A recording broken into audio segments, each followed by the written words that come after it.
In this video, I'm going to show you how to record your activity in Sisu. So here you're on Sisu on your main page. You're going to go directly to record.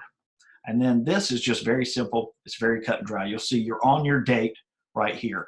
You can switch to any date.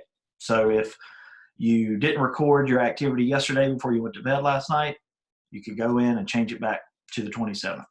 Just as easily, you can come back right here. If you're doing it on the desktop, it saves automatically. See, if you're doing it on your app, which you can do it, there is a save button. You need to click save. So regardless of how you do it, just make sure you understand the way to do it. You can also change the dates on your app. And then very simply, I would go through these categories so you understand what they mean. Conversations mean you actually talk to someone. Number of dials is literally how many people you called.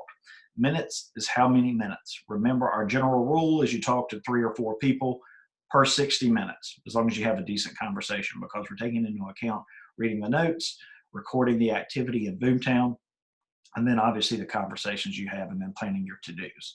New buyer appointment, that means you had a new buyer appointment that day. It's not that you booked one, it's that you actually had one. Same thing for repeat buyer appointments, and we track that because we want to see how many times on average we're going out with people. Does it take you 2 visits with someone to get them under contract? Does it take 10? Gives us some data for things to work on. Buyer agency means they signed buyer agency that day. Seller appointments are just the same as with buyers. A new appointment with a seller, and then you got them under agency. They signed a listing agreement, and then of course we have to track if contracts are terminated for whatever reason. Just because we track our data, we use all of this to plan our work when we set our goals at the end of the year. So we know how many conversations you had based on the number of dials and how many minutes it took to set how many appointments, to get how many agencies signed, and then how many contracts that turned into when we track that and we enter our contracts.